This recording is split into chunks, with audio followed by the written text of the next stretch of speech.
The polished oak doors of the arbitrator's office swung open, and every head turned. It wasn't just Lilian Westwood entering, it was a revelation. 5 months pregnant, radiant in a sapphire dress that scorned mourning, she was the ghost of the woman her husband, the formidable titan of industry Alaric Vaughn, thought he knew. He'd orchestrated this day, the final act of their soulless marriage. But as she met his gaze, not with tears, but with a serene, knowing smile, a cold dread, more potent than any market crash, seized him. He was about to sign away his empire's future, his heart's true north, and he didn't even know it. The truth had just walked in, and it was a masterpiece of deception he had unwittingly co-authored. The air in the penthouse apartment overlooking Central Park was as thin and cold as the marble beneath Lilian Westwood's bare feet. For 3 years, this had been her home, a gilded cage on the 80th floor of the Vaughn Tower, the very pinnacle of Alaric Vaughn's real estate empire. From this vantage point, all of New York City seemed to bow before him, a sprawling kingdom of steel and glass. To the world, she was Mrs. Vaughn, the enviable wife of a self-made billionaire, a man whose ambition was as legendary as his fortune. They were the city's golden couple, their faces gracing the covers of Forbes and Vogue with equal, infuriating ease. But the reality of their marriage was a carefully curated illusion, a business merger of 2 powerful families disguised as a love story. Her father, the old-money patriarch Charles Westwood, had seen the union as a strategic alliance, a way to inject new, ruthless blood into their fading dynasty. Alaric, the boy from the wrong side of the tracks, who had clawed his way to the top, saw the marriage as the final acquisition, the ultimate symbol of his arrival. Lilian had simply been part of the deal. She had tried. In the beginning, she had genuinely attempted to find the man behind the myth. She saw glimpses of him in the late hours, when the armor of the ruthless CEO was set aside, and the exhaustion of his relentless drive was etched on his face. She saw a flicker of warmth when he spoke of his late mother, the one person who had believed in him. But those moments were fleeting, islands in a vast ocean of ambition. His life was a series of transactions, and she, his most prized possession, was often treated as such, admired, polished, and securely locked away. Their conversations were press releases, their dinners were networking events, and their bed, a lonely, cold expanse of high thread count sheets. He was married to his work, to the thrill of the deal, to the relentless pursuit of more. And in his world of black and white, of profit and loss, Lilian, with her love for art, her quiet moments with a book, and her yearning for genuine connection, was a variable he couldn't quantify. The discovery of her pregnancy had been a silent, solitary one. 2 blue lines on a plastic stick in the cavernous, white marble bathroom. It should have been a moment of shared joy, of whispered excitement. Instead, it was a secret she held close, a tiny, fluttering life that was hers and hers alone. How could she tell a man who scheduled intimacy in his calendar? A man who had once, during a rare moment of brutal honesty, confessed that he saw children as a distraction, a dilution of his focus. She had imagined the conversation 100 times. Him, sitting behind his massive mahogany desk, his eyes the color of a stormy sea, scanning a stock market ticker on one of his many screens. She would tell him, and he would likely see it as another strategic move, a Vaughn heir. Good for the brand, for the legacy. He would plan the child's life as meticulously as he planned a hostile takeover. The best schools, the right connections, a future forged in the crucible of his own ambition. But would he ever truly see the child? Would he ever hold them not as an heir, but as his son or daughter? The thought was suffocating. This child, her child, deserved more than to be a footnote in the biography of Alaric Vaughn. They deserved to be loved for who they were, not what they represented. And Lilian, after 3 years of suffocating in the rarefied air of the Vaughn Empire, deserved to breathe again. The catalyst for the end had been a conversation she overheard. Alaric was on the phone in his study, the door slightly ajar. His voice was different when he spoke to his sister, Amelia, the one person who seemed to get past his defenses. "I don't know, Amy," he'd said, his voice laced with a weariness Lilian rarely heard. "It's fine. The company is thriving. We're closing the Sinclair deal next month. Lilian is, well, she's Lilian. She does what's expected. It's a stable arrangement. A stable arrangement. That was their marriage, a line item on a balance sheet. The words had been a slap in the face, a cold, hard confirmation of what she had long suspected. She was a fixture, a part of the decor, as essential and as soulless as the multi-million-dollar Picasso that hung in their foyer. That night, she had made her decision. She would leave him, but she would do it on her own terms. She wouldn't be the spurned wife, the tragic figure begging for scraps from his table. She would be the architect of her own liberation, and she would protect the one thing that was truly hers. The divorce proceedings had been initiated by her, a move that had clearly blindsided Alaric. He, the master strategist, had been outmaneuvered. His initial reaction had been a mixture of annoyance and disbelief. Divorce was messy, bad for the brand. He had tried to placate her, offering her a more generous allowance, a new sports car, a private yacht. He had treated the dissolution of their marriage like any other negotiation, assuming that everyone had a price. He couldn't fathom that what she wanted wasn't something he could buy. She wanted freedom. She wanted a life where her worth wasn't tied to the Vaughn name. She had refused his offers, her lawyers communicating her simple, non-negotiable terms. A clean break, a dissolution of all ties, and only what she was legally entitled to under their prenuptial agreement. An agreement that had been heavily skewed in his favor. She had signed it without a second thought 3 years ago. A naive girl in love with a fantasy. Now it was her shield. She didn't want his money, not a single dime of the fortune built on a foundation of loveless transactions. She wanted to erase him from her life. This had infuriated him. His ego, as vast and as fragile as his empire, was bruised. He couldn't comprehend why she would walk away from such immense wealth. His lawyers, led by the notoriously aggressive shark, Marcus Thorne, had hinted that she must have a lover, that she was planning to extort him later. They had dug into her life, searching for any scrap of dirt, any leverage they could use against her. They found nothing. Lilian's life had been an open book, albeit a very lonely one. The final meeting, the one to sign the divorce papers, was set for a Tuesday in May. And it was for this day that Lilian had been preparing. For weeks, she had been quietly moving her personal belongings out of the penthouse, storing them in a modest 2-bedroom apartment she had rented under her mother's maiden name, Dupont, in a quiet, tree-lined street in the West Village. She had started seeing a new obstetrician, doctor, Anya Sharma, a woman whose warmth and kindness were a balm to her frayed nerves. She had also started to invest in herself. Not with Alaric's money, but with a small inheritance from her grandmother that she had carefully guarded. She had started taking business classes online, learning about sustainable investments, about companies that valued people over profit. She was building a new life, brick by brick, far from the cold shadow of Vaughn Tower.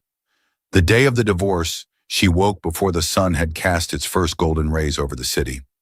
She had spent the night in her new apartment, the sounds of the city a comforting lullaby. For the first time in years, she felt a sense of peace, of ownership over her own life. She chose her outfit with the precision of a general preparing for battle. The sapphire blue dress was a conscious choice. It was the color of the ocean, vast and deep and free. It was also the color of the sapphire necklace Alaric had given her on their first anniversary, a piece she had left behind in the penthouse jewelry box. The dress was tailored to perfection, clinging to her curves in a way that didn't hide, but celebrated her pregnancy. It was a statement. This is who I am now. This is what you are losing. She did her own makeup, a natural, radiant look that highlighted the glow of her pregnancy. Her long, dark hair was styled in soft waves that cascaded over her shoulders. She looked at her reflection in the mirror and saw not the timid, overshadowed wife of a billionaire, but a woman in her own right, a mother-to-be, a force to be reckoned with. Her lawyer, a shrewd, compassionate woman named Eleanor Vance, who had been a friend of her mother's, met her in the lobby of the arbitrators building. Eleanor's eyes widened slightly as she took in Lilian's appearance. "You look," Eleanor began, searching for the right word. "Ready," Lilian finished for her, a small, confident smile playing on her lips. As they rode the elevator up to the 40th floor, Lilian's heart beat a steady rhythm. There was no fear, no regret, only a quiet determination. She was not here to fight, to scream, to cry. She was here to close a chapter, to sign a piece of paper that would set her free. Alaric would be there, flanked by his legal team. He would be impeccably dressed in one of his custom-made Tom Ford suits, his face a mask of cool indifference. He would expect her to be a mirror of himself, cold and professional. Or perhaps he expected tears, a last-ditch, emotional plea. He was a man who saw the world in predictable patterns, who believed he could anticipate every move. But today, Lilian was a variable he had not accounted for. She was a living, breathing testament to a truth he had been too blind, too arrogant, too consumed by his own ambition to see. The truth that the greatest asset he ever possessed was not a skyscraper or a stock portfolio, but the woman who was about to walk out of his life forever, carrying with her a secret that would have redefined his entire empire. The elevator doors opened and Lilian took a deep breath. It was time. Time to face the man she had once loved, the man who had almost broken her, and show him exactly what he had lost. The long walk down the marble hallway felt like a final catwalk, each step a definitive move away from the past and towards an unknown but hopeful future. The conference room was a theater of power. A long, intimidatingly polished mahogany table reflected the grim faces of men in expensive suits. At the head of this table sat Alaric Vaughn, an undisputed king in his court of law. He was flanked by Marcus Thorne, a lawyer whose reputation for ruthlessness was so pronounced it was practically a brand. On the other side sat his CFO, a man with a perpetually worried expression, clutching a portfolio of documents as if it were a life raft. Alaric's eyes were fixed on the double doors, a muscle twitching in his jaw. The delay was uncharacteristic of Lilian. Punctuality was a virtue he demanded from everyone, a sign of respect he felt was his due. Her tardiness was a minor crack in the controlled facade of the day, and it irked him. He glanced at his Patek Philippe watch, a subtle, impatient tap of his finger on the table's surface. He wanted this over. He had a multi-billion-dollar merger to finalize, a deal that would make his previous accomplishments look like child's play. This divorce was a tedious, unwelcome distraction. And then the doors opened. The moment Lilian entered, the atmosphere in the room shifted. It was as if the air itself had been sucked out, replaced by a stunned silence. Alaric's head snapped up, and his carefully constructed composure shattered. He had been expecting a pale, subdued Lilian, the woman he had last seen weeks ago, her eyes shadowed with a sadness he had chosen to ignore. He had been prepared for a somber, businesslike transaction. He was not prepared for this. She was a vision. The sapphire dress was a bold, defiant statement against the somber grays and blacks of the room. It clung to a figure that was undeniably, beautifully pregnant. Her belly, a gentle, perfect curve, was the focal point of her entire being. Her face, which he had last remembered as drawn and tired, was now radiant, glowing with a vitality that seemed to mock the sterile environment of the room. Her eyes, clear and direct, held no trace of the heartbroken woman he had expected. Instead, they held a serene strength, an unreadable calm that he found more unsettling than any emotional outburst. Alaric felt a strange, unfamiliar sensation in his chest. It was as if the floor had dropped out from beneath him. Pregnant. Lilian was pregnant. The thought ricocheted around his mind, a chaotic, disorienting force. He did a quick, frantic calculation. 5 months, maybe 6. He mentally backtracked, trying to pinpoint a time, a moment. Their last few months together had been a blur of business trips, late nights at the office, and a growing, unspoken distance between them. There had been moments of intimacy, but they had been perfunctory, scheduled. He had never once considered the possibility of a child. It hadn't been in his 5-year plan. A wave of cold fury washed over him, chasing away the initial shock. She had hidden this from him. She had deliberately kept this monumental, life-altering secret from him. This wasn't just a divorce. It was a betrayal of the highest order. He saw it instantly, through the lens of his suspicious mind.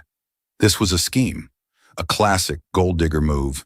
She had gotten pregnant to trap him, to secure a bigger settlement, to lay claim to a larger piece of his empire. The timing was too perfect, her appearance too calculated. Marcus Thorne, ever the opportunist, leaned in, whispering in Alaric's ear. "This is a play, Alaric. A blatant, last-minute power play. Don't let her get to you. We stick to the plan." Alaric nodded, his jaw tight, his eyes narrowing into icy slits. He forced his features back into a mask of indifference, but inside, a storm was raging. He felt a primal sense of ownership, of outrage. A Vaughn heir, his heir, and she was using their child as a pawn in this sordid game. Lilian walked gracefully to her side of the table, her lawyer, Eleanor Vance, pulling out her chair. She didn't spare Alaric another glance, her focus entirely on her own legal counsel. This deliberate dismissal, this utter lack of acknowledgement, stoked the flames of his anger even higher. He was Alaric Vaughn. People didn't dismiss him. "Lilian," he said, his voice a low, dangerous growl. "I see you've come with a surprise." She finally turned her head, her expression one of mild curiosity, as if he were a stranger making a vaguely interesting comment. "Alaric," she replied, her voice smooth and even, betraying no emotion. "I'm here to sign the papers, as we agreed." "We agreed to a divorce based on a set of facts," Marcus Thorne interjected, his voice sharp and accusatory. "A significant fact seems to have been deliberately withheld from us, the existence of a situation." He gestured vaguely towards her belly, his distaste evident. Eleanor Vance, a seasoned lawyer who had seen her fair share of corporate bullies, did not flinch. "My client's pregnancy is her own personal matter. It has no bearing on the terms of the prenuptial agreement, which you, Mr. Thorne, drafted so meticulously. The agreement stands. We are here to finalize the dissolution of the marriage, not to renegotiate." "The hell it doesn't!" Alaric exploded, his voice echoing in the silent room. He stood up, his towering frame casting a long shadow over the table. "That is my child!" Lilian finally met his furious gaze, and for the first time, a flicker of emotion crossed her face. It wasn't fear, but something akin to pity. "Is it, Alaric?" she asked softly, her question a quiet, devastating blow. "Were you a part of its creation in any meaningful way? Did you share in the hope, the fear, the morning sickness? Do you even know the due date?" "This child," she said, her hand moving to rest protectively on her belly, "is not a Vaughn asset. They are not a clause in a contract. They are a human being, and I will not have them raised in a boardroom." The accusation hit him harder than any physical blow. A Vaughn asset. It was as if she had reached into his mind and plucked out his own initial shameful thought. He saw a flash of himself in her words, a cold, calculating man who valued legacy over love, and he hated it. He hated her for seeing it, for saying it. "This is ridiculous," Marcus Thorne scoffed, shuffling his papers. "We will be contesting this. We will demand a paternity test. We will file for full custody." Eleanor Vance laughed, a short, sharp sound that cut through the tension. "On what grounds? That he's the richer parent? That he can provide a life of empty luxury and emotional neglect? You'll be laughed out of court, Marcus. Alaric's own deposition, taken 2 months ago, will see to that." Alaric's blood ran cold. The deposition. He had been arrogant, dismissive. He had painted a picture of their marriage as a functional, passionless arrangement. He had stated under oath that he had no desire for children, that he considered them a hindrance to his career. He had, in his own words, built a cage for himself, and Eleanor Vance was about to lock the door. He looked at Lilian, truly looked at her, and for the first time, he saw past the beautiful wife, the society figure. He saw a woman of formidable strength, a woman who had planned this with the strategic genius he usually reserved for himself. She had known what he would do, how he would react. She had anticipated his every move. She had used his own arrogance, his own emotional blindness as a weapon against him. The calm, serene woman who had walked into the room was a warrior. She had come prepared for battle, armed with a truth he couldn't deny and a future he had no part in. "Let's get on with it, shall we?" Lilian said, her voice pulling him back to the present. She reached for the pen on the table, her hand steady. I have a doctor's appointment this afternoon. The casual mention of a life that was now completely separate from his was another calculated cut. He watched, speechless, as she signed the divorce papers with a flourish, her signature a bold, elegant script. She pushed the documents across the table. Alaric stared at the papers, at the line waiting for his own signature. Everything in him screamed against it. Signing those papers meant accepting this new reality. It meant admitting defeat. It meant letting her walk away, not just from their marriage, but with his child, a child he hadn't even known existed an hour ago. But what choice did he have? Eleanor Vance was right. His own words, his own actions, had sealed his fate. Any legal battle would be a public relations nightmare, a bloody, protracted war that would expose the hollow truth of his perfect life. He, the master of the game, had been checkmated. With a hand that felt strangely heavy, he picked up the pen. The room was silent, the only sound the frantic beating of his own heart. He looked at Lilian one last time. Her face was calm, her gaze directed out the window at the city skyline, as if she were already moving on. He realized with a sickening jolt that this wasn't just about the divorce or the baby. This was about something more, something he had missed entirely. There was a piece of the puzzle, a crucial detail that was still hidden from him. Her transformation, her confidence, her meticulous planning, it all pointed to a larger, more complex truth. He signed the papers. His signature, usually a bold, assertive scrawl, was a hesitant, almost illegible mark. It was the signature of a man who had just lost a war he hadn't even known he was fighting. As Lilian stood up to leave, her lawyer gathering their belongings, Alaric spoke, his voice hoarse. Why, Lilian? Why hide it? She paused at the door, turning to face him. A sad, enigmatic smile touched her lips. You were never looking, Alaric, she said softly. You see acquisitions, you see assets, you see everything you want to possess, but you never truly see what you have. And with that, she turned and walked out of the room, leaving behind a shattered billionaire and the deafening silence of a truth he was only just beginning to comprehend. The real drama, he was starting to realize, had only just begun. The beautiful woman who had just divorced him was not the woman he had married, and the truth he suspected was far more devastating than he could possibly imagine. The days following the divorce were a disorienting blur for Alaric Vaughn. He threw himself into his work with a renewed, almost manic intensity, orchestrating the Sinclair merger with his trademark ruthlessness. He worked punishing hours, fueled by caffeine and a simmering rage. He was determined to prove that he was unaffected, that the departure of his wife and the revelation of his unborn child were mere footnotes in the grand narrative of his success. But the silence of the penthouse was a constant, mocking reminder of his loss. The vast empty spaces that had once symbolized his power now felt like a mausoleum. Every room held a ghost of Lilian. He saw her curled up on the sofa with a book, her favorite cashmere throw draped over her legs. He heard the faint echo of her laughter in the hallway, a sound he now realized he had rarely elicited. He found a single forgotten earring on her nightstand, a delicate pearl that seemed to scream of a life, a softness he had bulldozed over. His nights were sleepless, plagued by a recurring image. Lilian, radiant in her sapphire dress, her hand resting on her pregnant belly, her eyes filled with a pity that was more cutting than any hatred. Her final words echoed in his mind. You never truly see what you have. He had seen her as an accessory, a beautiful, well-mannered addition to his life. He had valued her for her pedigree, for the way she looked on his arm at Gallus, for the serene, aristocratic calm she brought to his chaotic world. He had never once considered what she wanted, what she felt. He had assumed that the wealth and the status he provided were enough. It was the ultimate arrogant miscalculation. His sister, Amelia, was the only one who dared to break through his self-imposed isolation. She arrived at the penthouse one evening, unannounced, carrying a bottle of scotch and a look of profound concern. Amelia was a pediatric surgeon, a woman whose life was dedicated to healing, and she had always seen through Alaric's carefully constructed armor.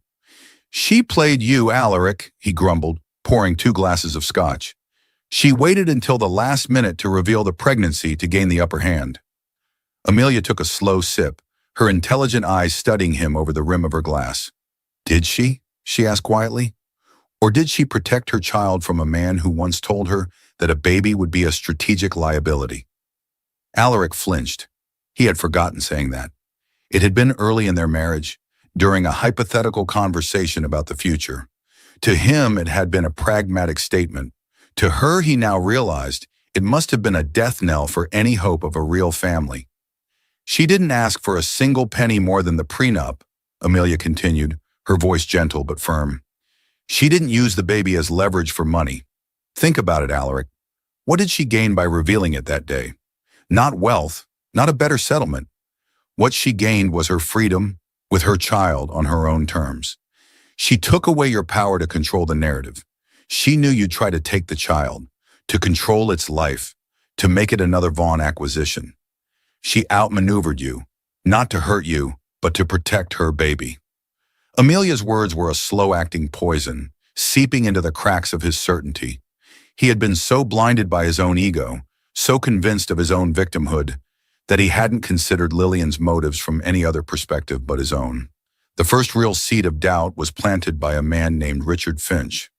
Finch was a private investigator, a discreet and highly effective operator Alaric had used in the past for corporate espionage. Against his better judgment, consumed by a need for answers, Alaric had hired Finch to find out everything he could about Lilian's new life. He had told himself it was about the child, about ensuring its well-being, but deep down, he knew it was about his own wounded pride. He needed to understand how he had been so thoroughly defeated. Finch's first report was mundane. Lilian was living in a modest apartment in the West Village. She was taking online business courses. She was regularly visiting a doctor, Anya Sharma, for her prenatal care. Finch had provided the address of the clinic. On a whim, driven by a compulsion he couldn't explain, Alaric found himself parked across the street from the clinic one sunny afternoon. He watched as Lilian came out, shielding her eyes from the sun. She was wearing a simple sundress, her baby bump more pronounced now. She looked happy. There was a lightness to her step, a genuine smile on her face as she spoke on the phone. And then he saw who she was meeting. A man was waiting for her at a nearby cafe. He was tall, with kind eyes and a warm smile. He stood up as she approached, his hand gently touching the small of her back as he led her to a table. They sat down, their conversation animated, their laughter easy and natural. A white-hot jealousy, so intense it almost made him physically sick, surged through Alaric. So this was it. This was the truth. There was another man. His lawyers had been right all along. She had left him for someone else. This man, this nobody, was the reason for her newfound radiance, her quiet confidence. He barked an order into his phone to Finch. Find out who he is. I want to know everything about him. The next day, Finch's report landed in his inbox. The man's name was Dr. Ethan Miller.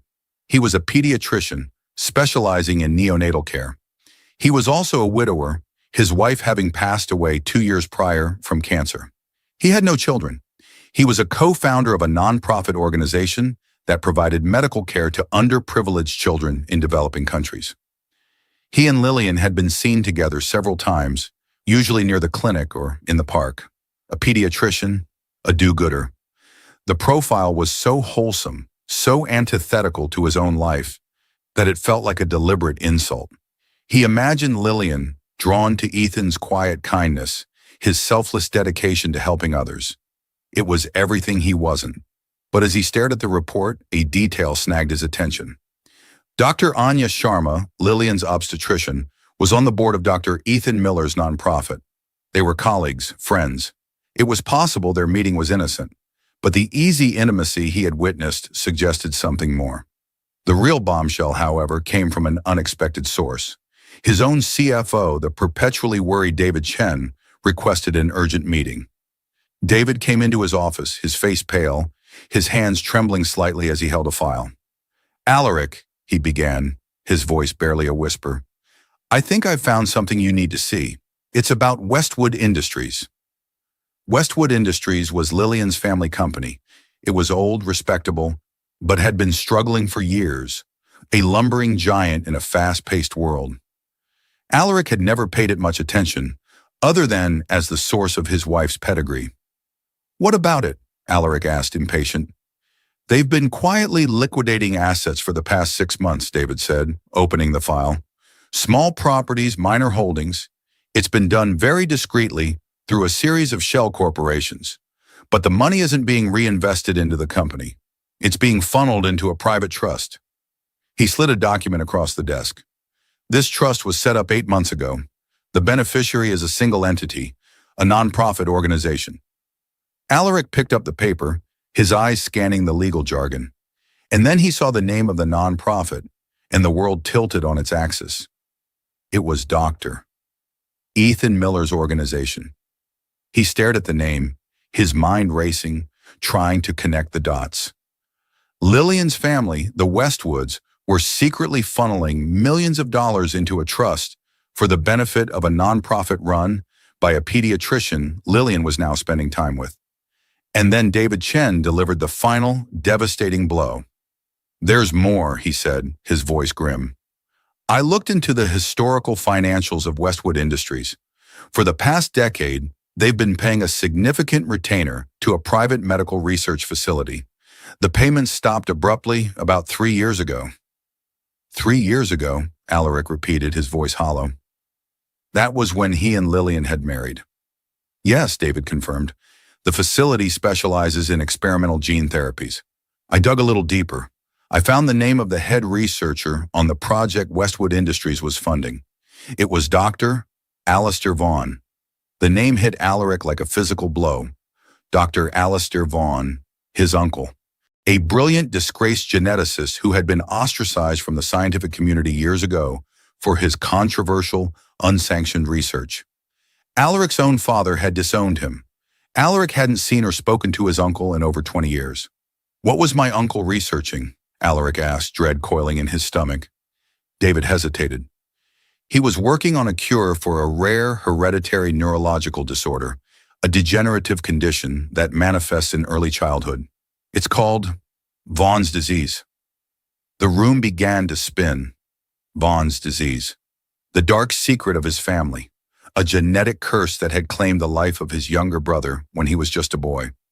A disease that was passed down through the male line of the Vaughn family. A disease that he, Alaric Vaughn, was a carrier of. He had told Lilian about his brother, of course. In one of their rare moments of vulnerability, he had confessed the story of his family's tragedy, but he had never told her the full truth. He had never told her that he carried the gene, that there was a 50% chance any son of his would inherit the fatal illness. It was a truth he had buried deep, a risk he had chosen to ignore. It was not part of the perfect, powerful image he projected to the world, and now all the pieces fell into place with a horrifying, sickening clarity. Lilian hadn't been having an affair. She hadn't been planning a gold digger scheme. She had discovered the truth. His truth, the one he had so carefully concealed. She must have found out about his uncle's research, about the funding from her own family. She must have realized why her family had stopped the funding 3 years ago, when she married him. Her father, Charles Westwood, must have known about Vaughan's disease. The marriage wasn't just a strategic alliance. It was a desperate, cynical gamble. They were hoping that Alaric's uncle, funded by their money, could find a cure before the possibility of a Vaughn heir ever became a reality. And Lilian, trapped in a loveless marriage with a man who carried a genetic death sentence, had made a choice. The online business courses, the interest in sustainable investments. It wasn't just about building a new life. It was about her family's money. She was trying to salvage what was left of her family's fortune, to redirect it from a failed, desperate gamble on a cure to something positive, something that could actually do some good in the world, like Ethan Miller's nonprofit. Her pregnancy wasn't a weapon against him. It was a race against time. He thought of her serene smile on the day of the divorce, her quiet confidence. It wasn't the smile of a woman who had won. It was the smile of a woman who had survived. She had navigated a minefield of lies and betrayals, and she had emerged on the other side, not unscathed, but whole. And the baby. His baby. He felt a wave of nausea. He had been so consumed with the idea that she was hiding the baby from him, when the horrifying truth was that she was protecting the baby from him, from his own tainted bloodline. He looked at the picture of Ethan Miller on Finch's report, a pediatrician, a specialist in neonatal care. Of course, it all made perfect sense. She hadn't turned to him for romance. She had turned to him for his expertise, for his help. She was preparing for the worst-case scenario. She was preparing for the possibility that her child, their child, would be born with Vaughn's disease. The weight of his own lies, his own arrogance, his own monumental, unforgivable blindness came crashing down on him. He had called her a gold digger, a traitor. He had accused her of the very things he himself was guilty of: deception, manipulation, putting assets before people. He had been so focused on the empire he was building that he had failed to see the rot at its very foundation. He had lost his wife, his child, and his own soul, not because of a grand betrayal, but because of 1,000 small ones. Because he had never learned to see the truth, even when it was sleeping in the bed next to him. He stood up, his chair scraping harshly against the floor. He walked to the vast floor-to-ceiling window and looked down at the city he had conquered. It all seemed so small now, so insignificant. He had to find her. He had to talk to her. He didn't know if he could fix it, if he could ever earn her forgiveness. But for the first time in his life, Alaric Vaughn knew he had to try. Not as a billionaire, not as a CEO, but as a man, as a father, before it was well and truly too late. The truth was out, not just about her, but about him, and it was a truth that would change everything. The address Alaric had for Dr. Anya Sharma's private clinic was in a discreet, upscale medical building in Lenox Hill. It exuded an air of quiet professionalism, a world away from the cutthroat chaos of Wall Street. As he stood across the street, the late afternoon sun casting long shadows on the pavement, Alaric felt a profound sense of dislocation. He was a man accustomed to being in control, to having gatekeepers and assistants pave his way. Now he was just a man, alone on a sidewalk, about to beg for a meeting he had no right to expect. He had spent the last 24 hours in a state of self-imposed exile in his penthouse, the pieces of the puzzle swirling in his mind, forming a mosaic of his own failings. He had reread the reports, the financial statements, his own deposition. Each word was a fresh indictment. He saw with excruciating clarity how his ambition had been a cancer, metastasizing through his life, destroying everything pure and good it touched. He had treated Lilian's heart like a hostile takeover, and her family's desperation as leverage. His uncle, Alistair. The memory was a phantom limb, an ache from a distant past. He remembered a kind, eccentric man who smelled of pipe tobacco and old books, who had filled his childhood with wonder before being cast out, branded a failure, a disgrace. Alaric's father, a man of brutal pragmatism, had taught him to despise weakness, to sever any ties that could drag him down. Alistair, with his obsessive, underfunded research, had been deemed a liability. Now Alaric understood that his uncle hadn't been a failure. He had been a man trying to save their family from its own tragic legacy. A legacy Alaric had chosen to perpetuate through his own silence. He crossed the street, his heart pounding a nervous rhythm against his ribs. He didn't have a plan. For the first time in his adult life, he was operating without a strategy, without a desired outcome he could quantify. He was driven by a single desperate need: to see her, to speak the truth, to offer a confession, if not an apology. The clinic's waiting room was serene, decorated in muted tones of cream and sage green. A soft classical melody played in the background. It was a world designed to soothe, to calm. It was Lilian's world. The receptionist, a kind-faced woman in her 50s, looked up as he approached. "Can I help you?" "I'm here to see Dr. Sharma," Alaric said, his voice sounding foreign to his own ears. "I don't have an appointment." "I'm sorry, sir, the doctor's schedule is fully booked." "Please," he said, the word raw, stripped of its usual authority. "My name is Alaric Vaughn. It's a matter of extreme personal urgency."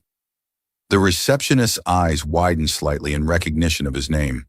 She hesitated, then picked up the phone, her voice a low murmur. After a moment, she hung up. "Doctor, Sharma can give you 5 minutes between patients. Please have a seat." The wait was agonizing.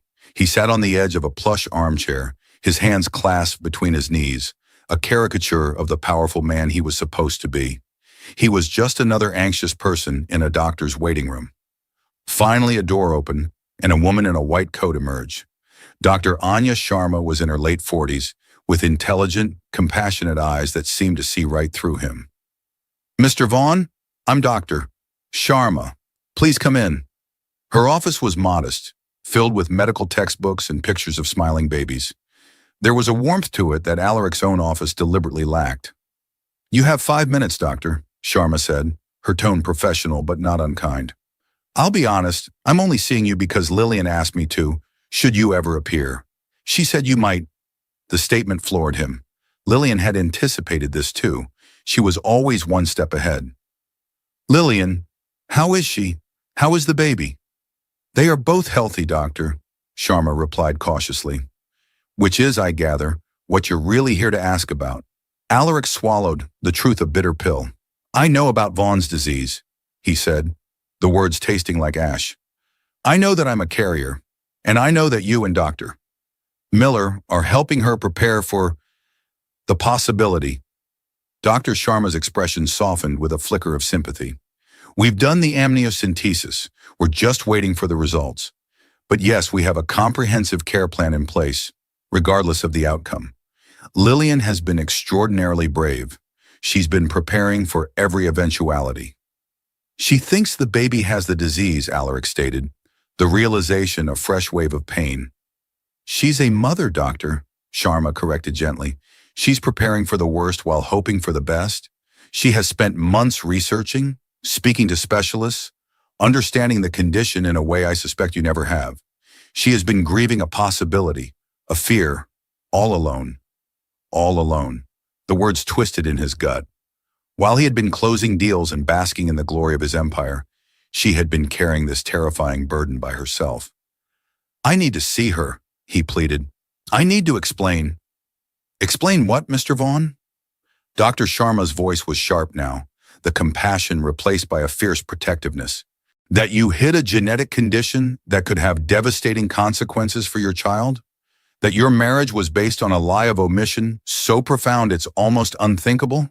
That you accused her of betrayal when she was, in fact, the one who was betrayed, not just by you, but by her own family."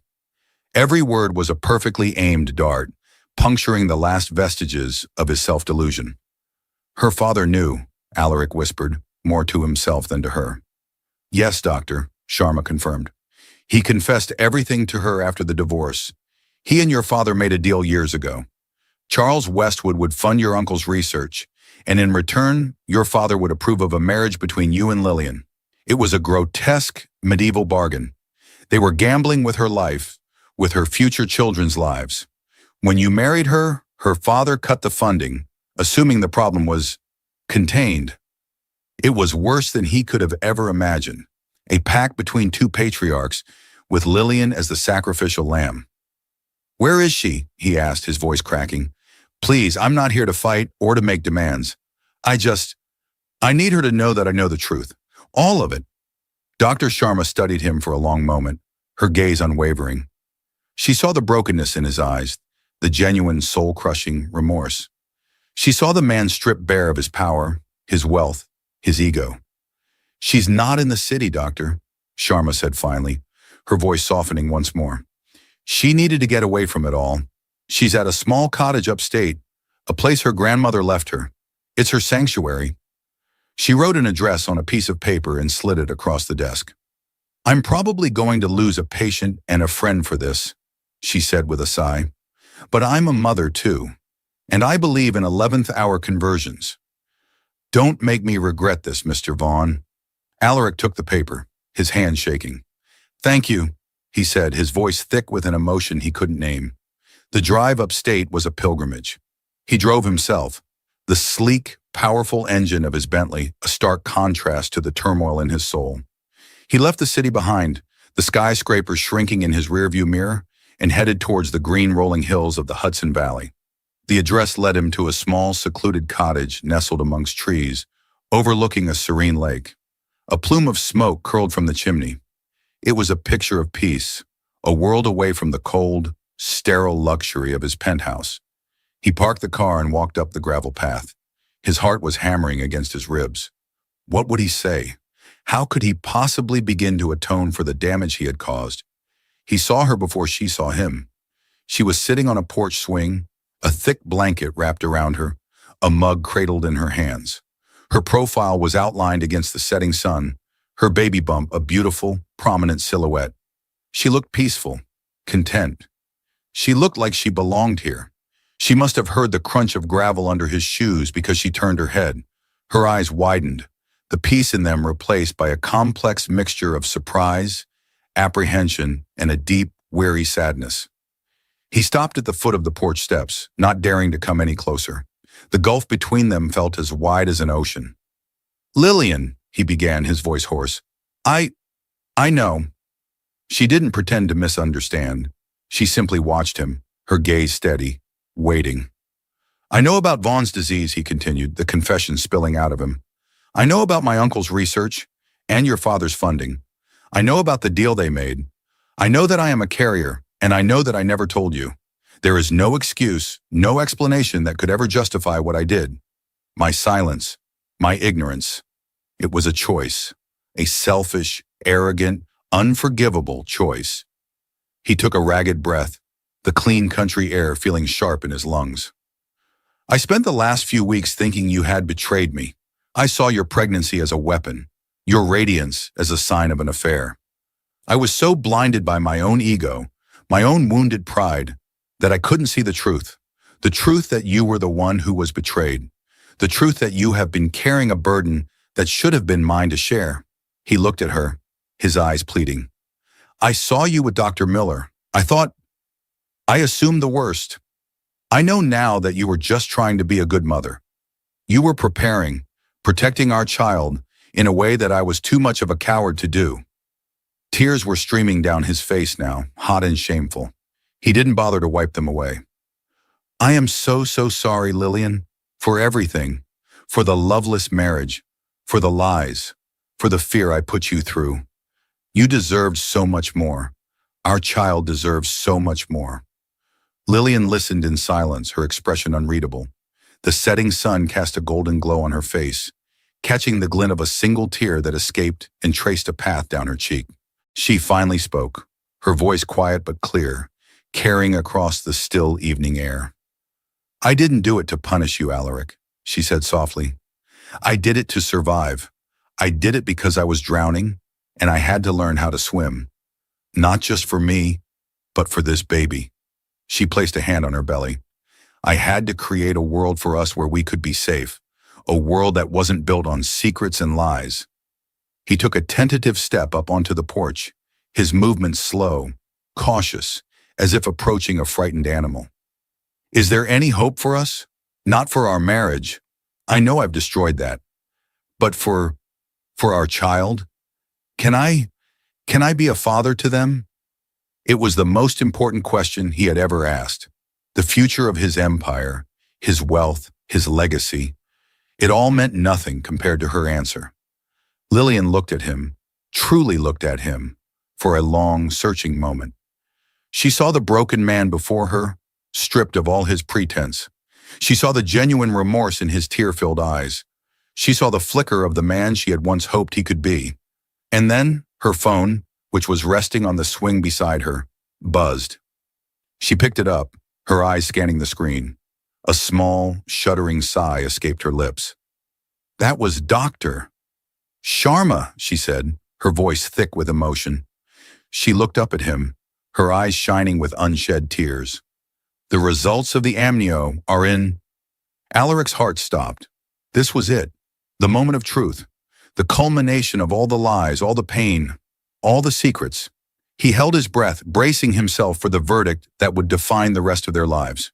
He had arrived at the 11th hour, but he knew with a certainty that chilled him to the bone that the truth had arrived first, and he was utterly, terrifyingly, too late to change it. The silence on that porch stretched into an eternity, thick with the weight of unspoken fears and a future hanging in the balance. Alaric Vaughn, the man who commanded boardrooms and built empires, was powerless, waiting for a single word to define his redemption or his ruin. Lilian's journey from a silenced wife to a radiant, formidable mother had led to this precipice. She had fought for her child's future, a future free from the gilded cage of his lies. Did the results in that message signal a new battle, a life of heartache and struggle? Or did they offer a sliver of grace, a chance for a new beginning, born not from a contract, but from a devastating, world-altering truth? Their story is a raw, unflinching look at the secrets that fester in the shadows of wealth and power. If their journey has moved you, please like this video, share it with someone who loves a story of strength and resilience, and subscribe to our channel for more real-life dramas that will stay with you long after the screen goes dark.